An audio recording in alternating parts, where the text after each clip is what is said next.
시편 42편에 나와 있는 이 시인의 아주 슬픈 고백, 이 힘든 고백을 같이 한번 나누는 시간입니다. 우리 청소년부 친구들은 앞으로 언젠가 우울해질 수 있다라는 생각을 가지고 그때 어떻게 할까라는 고민을 가지고 말씀 들으시면 감사하겠습니다. 작년에 출간된 책 중에요, 이 우울증을 안고 살아가는 믿음의 사람들을 주제로 이 다이애나 글루버라고 하는 사람이 영혼의 밤을 지날 때라고 하는 책이 있었습니다. 여러분, 이 책의 서문을 보면은요, 이 책을 좀 설명하기 위해서 한국인 목사님인 이 김영봉 목사님이라는 분이 이 서문을 썼습니다. 그 서문에 이런 내용이 있어요. 세계보건기구에 따르면 코로나19 이전에 전 세계적으로 5%의 인구가 우울증을 앓고 있다고 한다. 이 통계치는 코로나19 이후에 모든 국가의 2배 또는 3배로 뛰었다. 대한신경과학회의 보도에 따르면 한국은 OECD 국가 중 우울증 유병률에 있어서 1위다. 코로나19 이후 무려 36.9%까지의 기록을 보여주었다. 자살률 1위라고 하는 오명은 우울증 유병률과 깊은 연관성을 가지고 있다. 통계청으로 보면 지금 한국에서 10명 중 서너 명의 사람들은 우울감을 느끼고 있다. 그 가운데 한두 사람은 깊은 마음의 질병을 앓고 있다. 우울증은 언제든 우리의 마음에 전염될 수 있는 병이다. 누군가가 우울증으로 고통받는 것은 더 이상 특별한 일이 아니라는 뜻이다라고 말하고 있습니다. 자, 우리는 어느 때 우울감을 느낍니다. 아, 진짜 힘들다, 어렵다, 우울하다라고 하는 생각을 모든 인간들은 다 가지고 있죠. 그런데 이 우울감이라고 하는 것이 깊어지고 이것이 오래되어지고 일상에서 이 우울감 때문에 내가 해야 될 일을 할 수 없게 되어질 때 그걸 우울증이라고 부르고 있습니다. 자, 이 우울증을 공식적으로 진단할 수 있는 매뉴얼과 질문도 있습니다. 정신질환 진단 및 통계 편람이라고 하는 매뉴얼을 보면 다음의 항목을 열거하면서요, 자기의 상태가 어디에 있는지를 한번 체크해 보라라고 이야기를 합니다. 제가 8가지 질문을 던질 텐데요, 한번 손가락으로 내가 해당하고 있는 게 어떤 건지 한번 이렇게 헤아려 보시면 좋겠습니다. 첫 번째, 우울한 기분. 두 번째, 한때 좋아했던 사물이나 활동에 대한 관심과 흥미가 상실됨. 셋째, 식욕의 감소 혹은 증가 또는 알 수 없는 체중 감소 또는 증가. 넷째, 피로하거나 기운이 없음. 다섯째, 수면 장애, 불면증 혹은 평소보다 수면 시간이 늘어남. 여섯 번째, 사고력과 신체 활동의 능력이 현저하게 저하되거나 눈에 띄게 불안하고 초조함. 일곱 번째, 자신을 하찮게 여기거나 지나치게 죄책감을 느낌. 여덟 번째, 자살을 생각하거나 계획함, 반복적으로 죽음을 떠올림이라고 말하고 있습니다. 자, 8개의 리스트를 여러분에게 읽어드렸는데요. 여러분, 이걸 좀 헤아려 보셨나요? 나는 몇 개나 여기에 해당하나요? 그럼 어떤 사람이요, 이 우울증이라고 하는 병명을 진단받으려면요, 여기에 있는 이 8개 항목 중에 5가지 이상의 증상이 나타나야 합니다. 그리고 이 5가지 이상의 증상이 2주 이상 지속되어지고 있을 때 그게 우울증이라고 하는 병으로 진단을 받게 되는 거죠. 여러분, 이 5가지 이상의 내용에 혹시 2주 이상 고통당하시는 분이 여기에 계십니까? 여러분은 그 지금 경험하고 있는 그 상태가요, 아, 정말 심각한 상태구나. 이건 어딘가 심각한 병이 지금 내 안에 찾아온 거구나. 이걸 도와야 되고 이걸 치료해야 되고 이걸 고쳐야겠구나라고 생각하셔야 됩니다.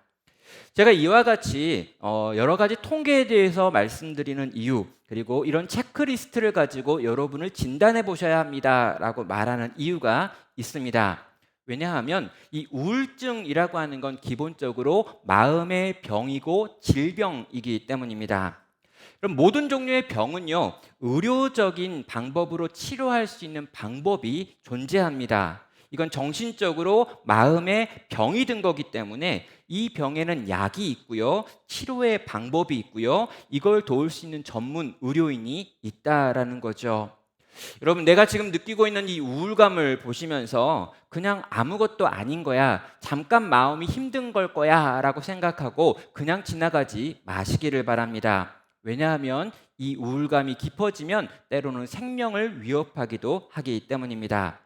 단순히 머릿속에만 있는 것이 아닙니다. 정신력으로 극복할 수 있는 문제가 아닐 수도 있습니다.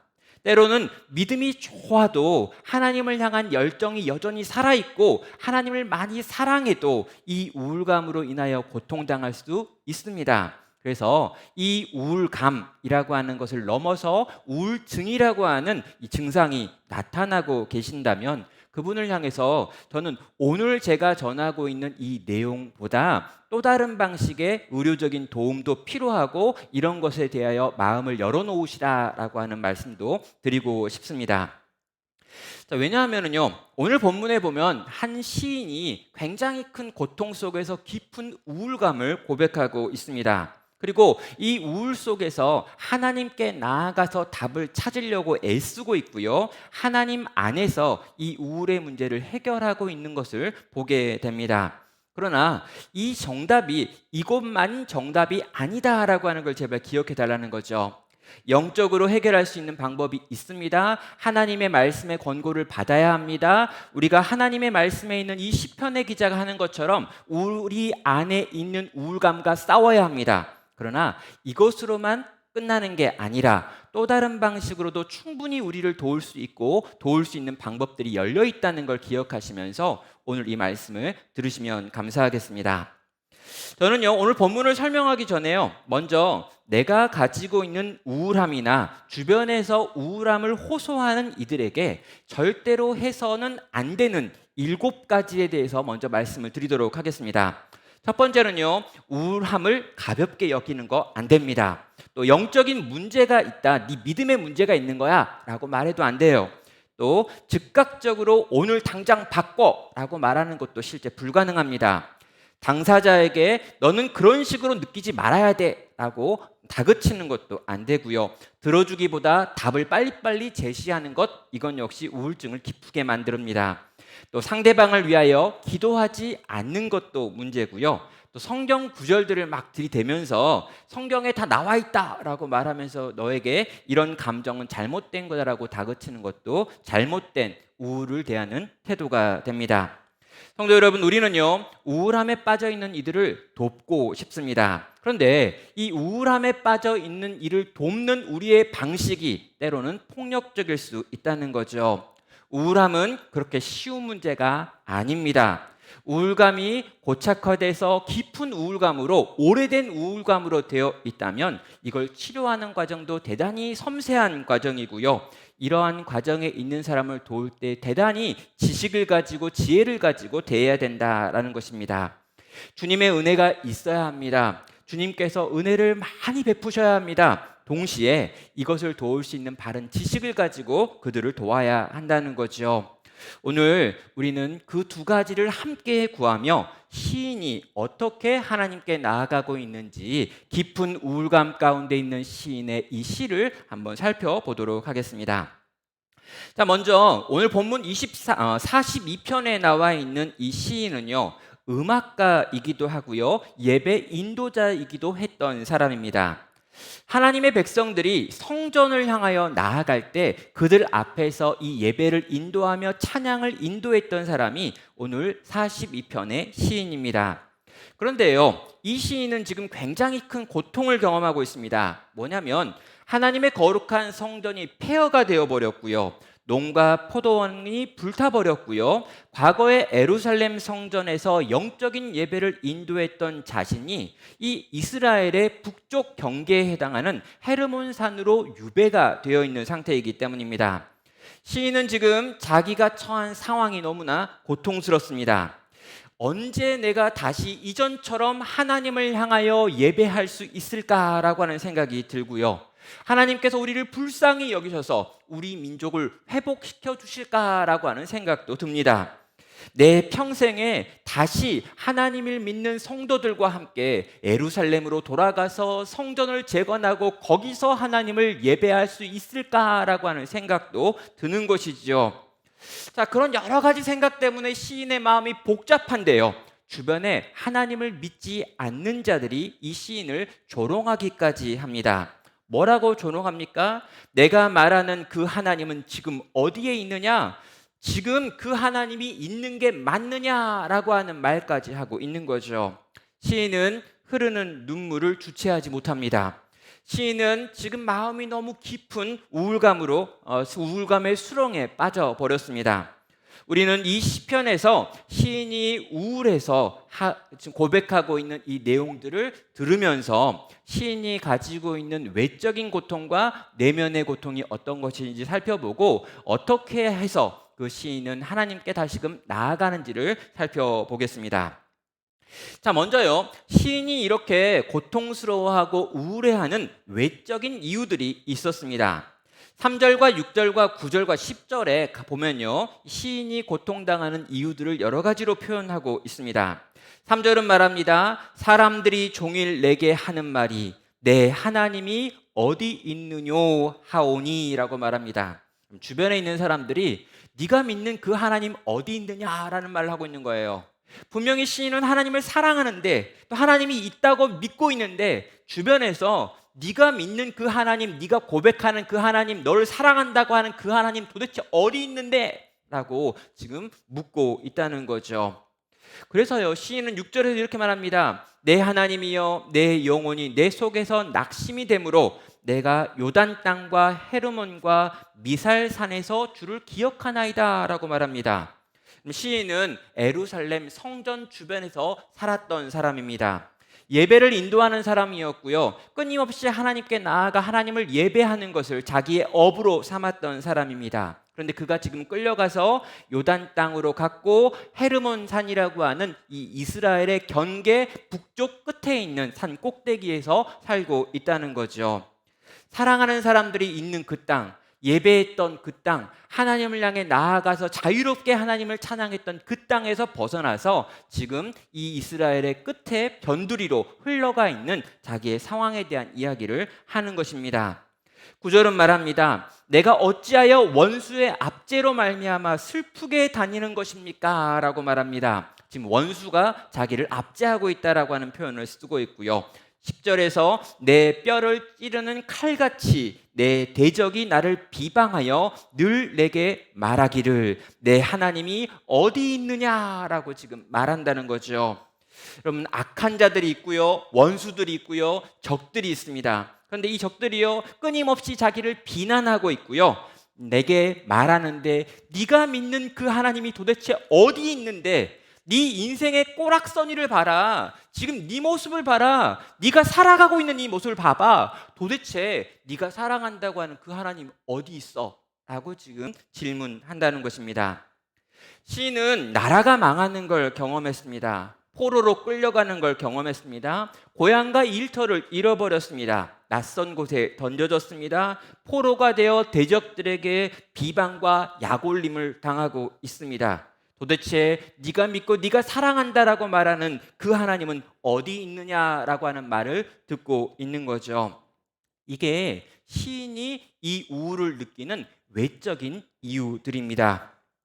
성도 여러분, 우울함을 만드는 외적인 이유들이 있습니다. 여러 가지 외부에서 일어나는 부정적인 일들 때문에 우리는 우울한 감정을 느끼는 것이죠. 상황이 있습니다. 여러분, 우울함이라고 하는 건요, 그저 마음이 만들어내는 어떤 것, 그래서 정신력이 세지면 이길 수 있는 어떤 것이 아니라 주변에 일어나고 있는 여러 가지 상황이 부정적으로 내게 다가올 때 내가 경험하고 내가 느끼는 감정과 정서의 상태라는 거죠. 여러분, 계속적으로 외부의 공격을 당할 수 있습니다. 계속적으로 스트레스를 경험할 수 있습니다. 여러분, 우리 안에 있는 이 우울함이라고 하는 걸 이기려면은요, 그러한 외적인 요인들도 제거돼야 한다라는 거죠. 물론 해결할 수 있는 것도 있고요, 해결할 수 없는 것도 있습니다. 그러나 이 우울함의 원인이 외부에서부터 올 수 있다라고 하는 걸 생각한다면 그리고 이 외부적인 요인들을 제거하면 이 우울함이라고 하는 감정에도 도움이 될 수 있다는 걸 알면 우리는 조금이나마 우리의 환경을 바꾸고 우리의 상황을 바꿔서 우리의 우울함이라고 하는 감정과 정서를 이길 수 있다라는 것입니다. 또 하나 우리가 알아야 되는 이 시인이 우울함을 느끼는 내적인 이유도 있습니다. 자, 본문에서 시인은요, 간절한 목마름에 대한 이야기를 계속해서 하고 있습니다. 해갈되어지지 않는 목마름이 있다, 배고픔이 있다, 이것이 나를 우울하게 만든다라고 이야기를 하죠. 1절과 4절에 있습니다. 하나님이여 사슴이 시냇물을 찾기에 갈급함같이 내 영혼이 주를 찾기에 갈급하나이다. 내 영혼이 하나님 곧 살아계시는 하나님을 갈망하나니 내가 어느 때에 나아가서 하나님의 얼굴을 배울까라고 말합니다. 여러분 4절은 또 이렇게 고백하는데요. 내가 전에 성의를 지키는 무리와 동행하며 기쁨과 감사의 소리를 내며 그들의 하나님의 집으로 인도하였더니 이제 이 일을 기억하고 내 마음이 상하는도다 라고 말하고 있습니다. 시인은요, 여전히 온전하게 하나님을 예배하고 싶습니다.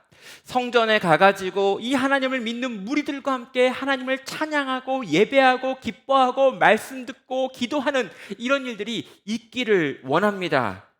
어떤 기념일이 되어가지고요, 여호와의 절일이 되어가지고 이 절일에 이 성전을 향해 가고 있는 성도들의 무리와 함께, 거대한 무리와 함께 하나님을 찬양하면서 이렇게 그 길을 올라가고 싶은 마음이 그에게 있고요.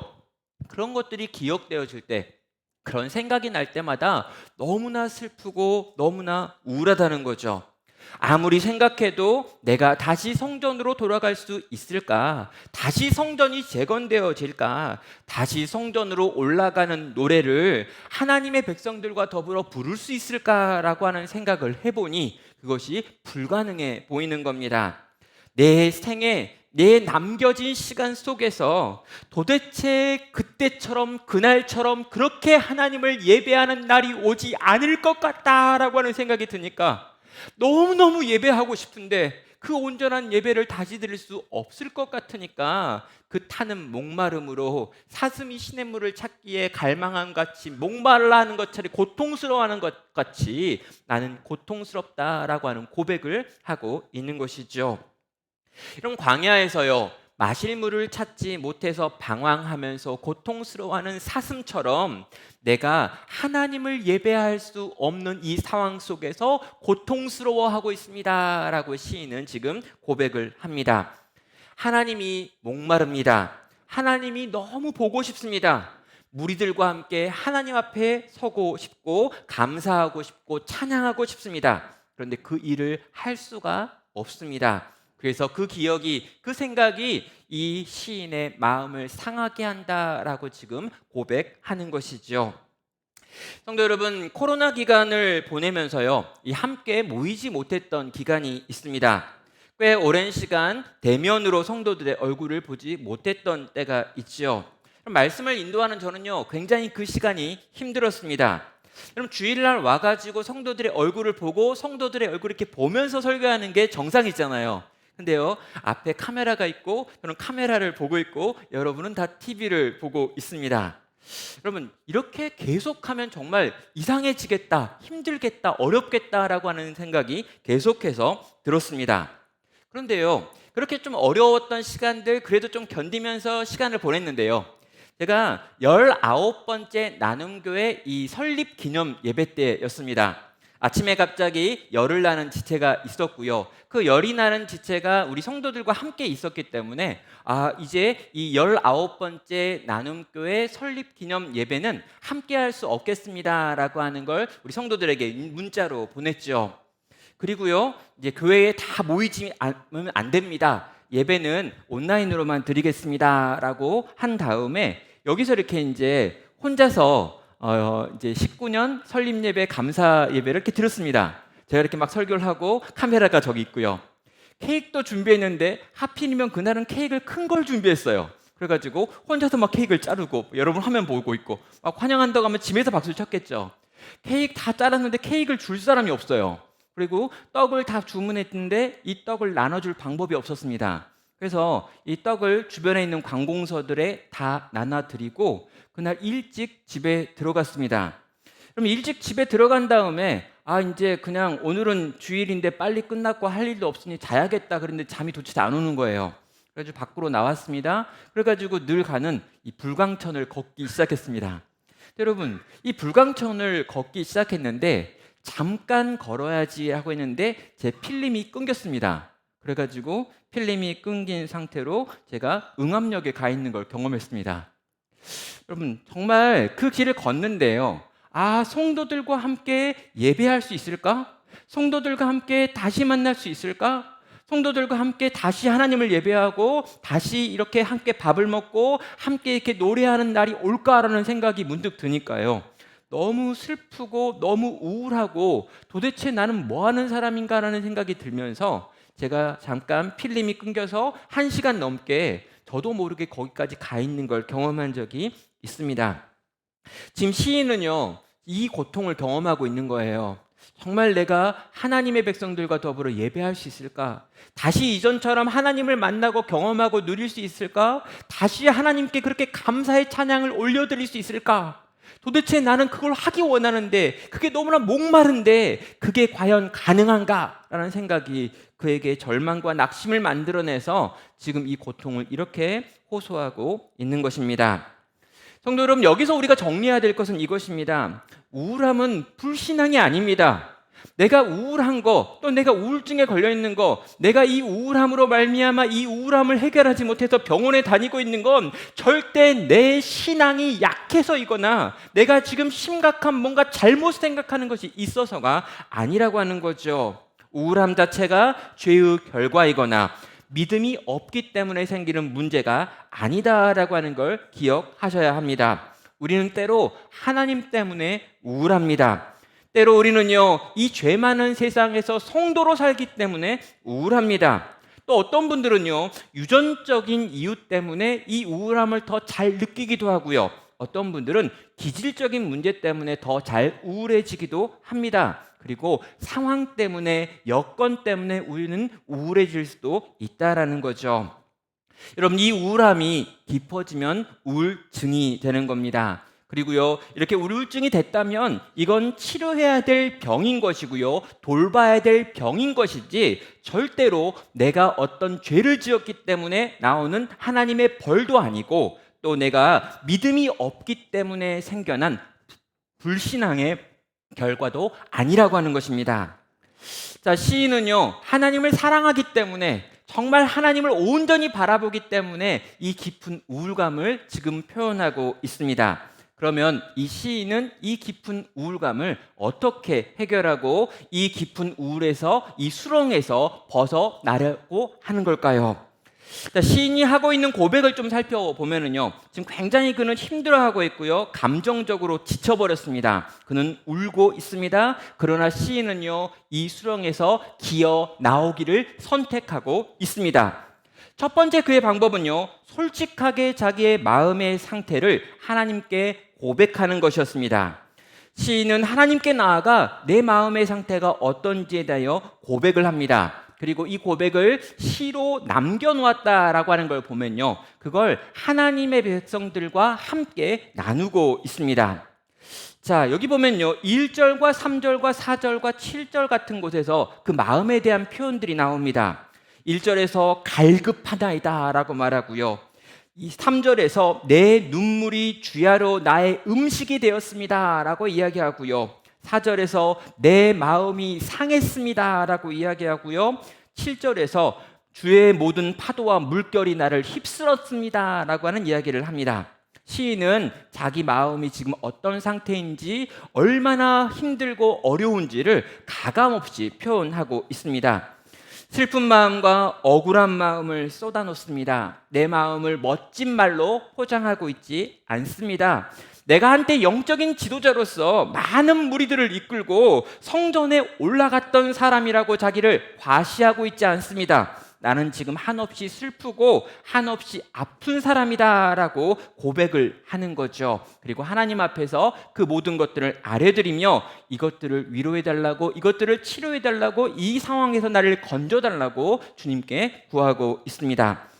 그럼 시인이 가장 솔직하게 자기를 표현하는 부분이 9절에 나옵니다. 이렇게 말하죠. 내 반석이신 하나님께 말하기를 어찌하여 나를 잊으셨나이까? 내가 어찌하여 원수의 압제로 말미암아 슬프게 다니게 하셨나이까? 라고 질문합니다. 지금 성도 여러분, 지금 시인은요, 하나님을 향해 소리를 지르고 있는 거예요. 어찌하여 날 잊어버리셨습니까? 어찌하여 내가 지금 원수들에게 이런 종류의 압제를 당해야 하고 이렇게나 슬퍼해야 되는 겁니까? 라고 하나님을 향하여 소리를 지르는 거죠. 지금 시인은요, 자기의 이 상황이 이해가 되지 않는다라고 하나님께 말하고 있습니다. 내가 이렇게 비참해진 이 상황도 납득이 안 된다라고 말하고 있습니다. 도대체 하나님이 나를 잊어버리지 않고는 이런 일이 일어날 수 없는 거 아니에요? 라고 하나님께 화를 내고 있는 거죠. 그런데요, 저는요, 이 시인의 솔직한 화, 이 솔직한 하나님께 대한 서운함의 이유가 무엇인지 보게 됩니다. 뭡니까? 9절에 이 시인이 하나님을 뭐라고 부르는지 보셔야 되죠. 여러분, 하나님께 자기의 안에 있는 이 억울하고 슬프고 이 분노에 가득한 걸 막 표현하는데요, 하나님 앞에 이렇게 수식이 붙어 있습니다. 내 반석이신 하나님이라고요. 그럼 시인이 하나님께 화낼 수 있는 이유는 하나님이 내 반석이기 때문입니다. 내가 하나님께 화낸다고 해도 하나님은 결코 날 떠나지 않을 뿐이기 때문에 하나님께 화를 내더라는 거죠. 내 반석이신 하나님, 어찌하여 나를 잊어버리신 것 같습니까? 지금 내가 처해 있는 이 상황은 너무 힘든데 저 원수들이 나한테 이렇게까지 말하는데 어떻게 나에게 아무런 일도 행하지 않으십니까? 당신은 내 반석이신데 반석이신 당신이 나를 버리신 것 같아 난 너무 힘들고 어렵습니다 라고 고백을 하는 것이죠. 사랑하는 성도 여러분, 우울함이 깊어지고 있습니까? 상황이나 내 마음이 너무 힘들고 어렵습니까? 그렇다면 하나님께 나아가시기 바랍니다. 그분께 솔직하게 나아가십시오. 내 마음에 있는 것들을 쏟아놓으십시오. 하나님께 화가 나면 화가 난다고 말하십시오. 도대체 이 상황이 이해가 되지 않으면 이해되지 않는다고 말하십시오. 내가 이렇게까지 돼야 됩니까? 라고 하나님을 향해 소리를 지르십시오. 그러나 여러분 기억하십시오. 우리가 소리 질러도 그분은 떠나지 않으십니다. 그분은 내 반석이신 하나님이기 때문입니다.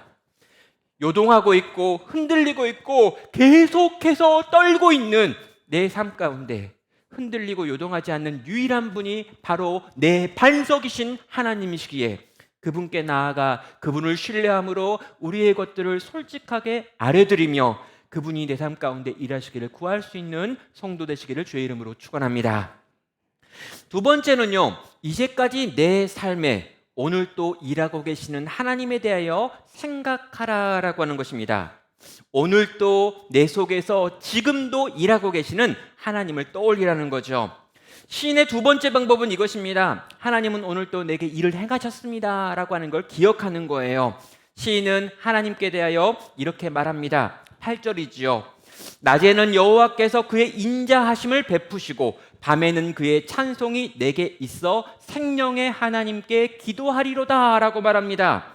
시인의 고백의 내용이 이거죠. 시인이 하루를 살아봤어요. 진짜 우울했습니다. 진짜 힘들었습니다. 막 소리가 나왔고 억울하단 말이 나왔고 정말 살고 싶지 않았습니다. 근데 여러분, 하루가 끝나고 저녁이 되어서 잠들 시간이 됐는데 신기하게도요, 힘들었는데 어려웠는데 못 살 것 같았는데 어찌 하다 보니 오늘을 또 살아낸 겁니다. 돌이켜 생각해 보니 낮에는 하나님의 사랑이 나를 지켜주었고 밤에는 하나님의 찬송이 나를 지켜주어서 또 하루를 그렇게 살아냈구나라고 생각되는 거예요. 그리고 보니 하나님은 생명의 하나님이셨습니다. 여러분, 정말 힘들고 정말 억울했는데 우울했는데 이렇게 하루가 시작되어서 또 어떻게 하루를 살까라고 생각을 했었는데 여러분, 그렇게 또 하루를 살아낸 겁니다. 어떻게 한 주를 살까라고 생각을 했는데 한 주를 또 어찌 하다 보니 살아낸 거예요. 또 한 달을 살아냈고 1년을 살아냈고 또 몇 년을 그렇게 살아내면서 그 힘들고 어려운 순간이었는데 정말 내 힘으로는 못 살 것 같았는데 어찌 하다 보니 살아냈더라는 거죠. 그리고 돌아보니까 하나님이 사랑으로 내 낮을 지키셨고 하나님이 찬송으로 내 밤을 지키셔서 그렇게 나로 살게 해 주셨다라는 것입니다. 저는요, 이 말씀을 이렇게 묵상하고 이렇게 정리하면서 과연 이 이야기를 알아듣는 사람이 얼마나 될까라는 생각을 했어요. 근데 아마 여기에 이 이야기가 전혀 무슨 말인지 못 알아듣는 분도 있을 거라 생각합니다. 예, 앞으로도 계속 못 알아듣기를 주의 이름으로 축원합니다. 이렇게 힘들고 이렇게 어려우면 안 돼요. 근데 여기 있는 얼마의 분들은요, 분명히 아실 거라고 생각합니다.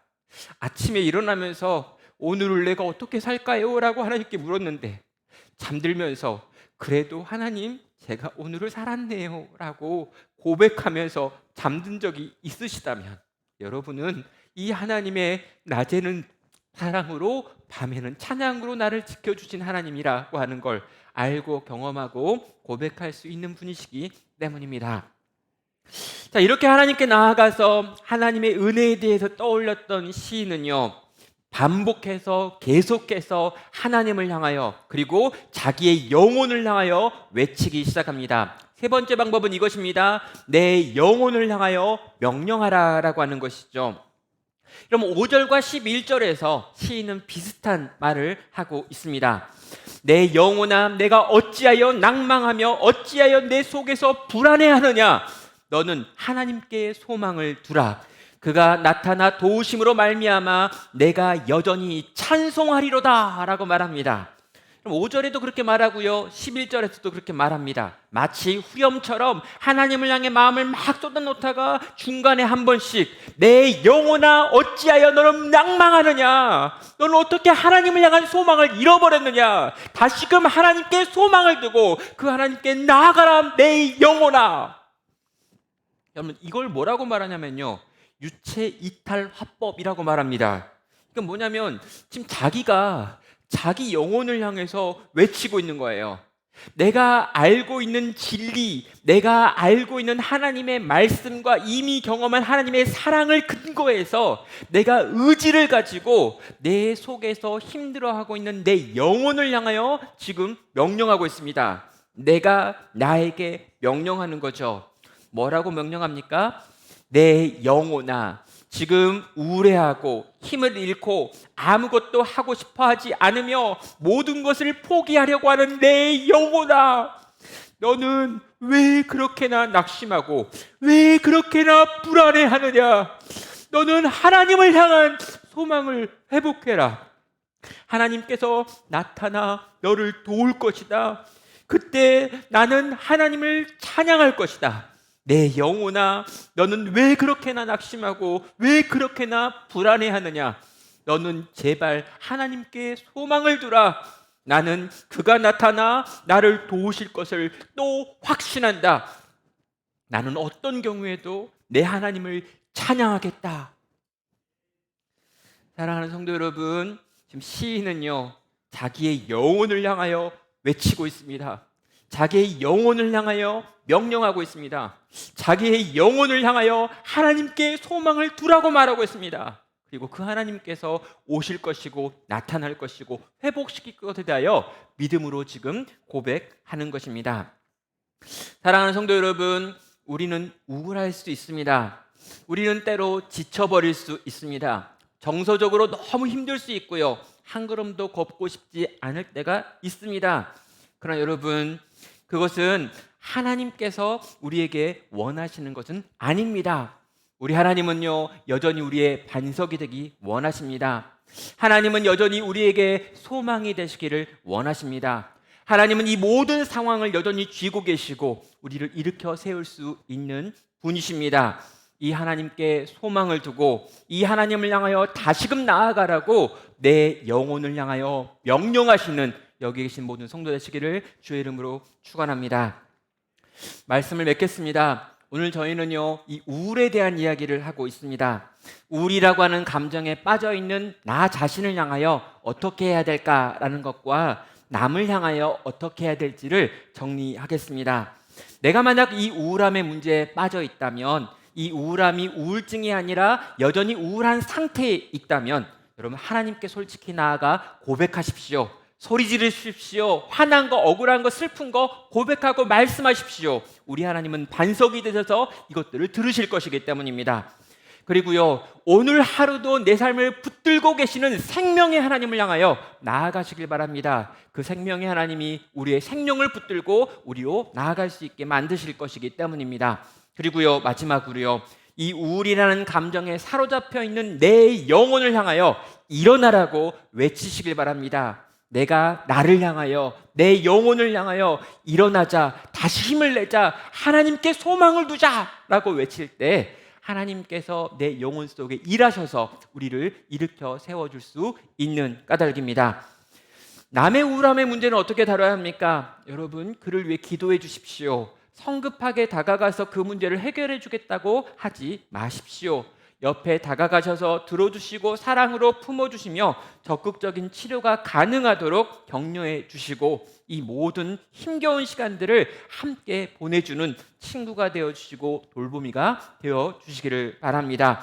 너는 너의 하나님을 바라라. 그 하나님께 소망을 두라. 그 생명의 하나님, 그 반석의 하나님이 너를 일으켜 세우시리라. 그 주님의 말씀을 의지하여 함께 이 깊은 우울에서 건짐을 받아 이 수렁에서 나오는 하나님 백성 되시기를 주의 이름으로 축원합니다. 이제 함께 같이 찬양하시고요, 함께 같이 기도로 주 앞에 나아가겠습니다.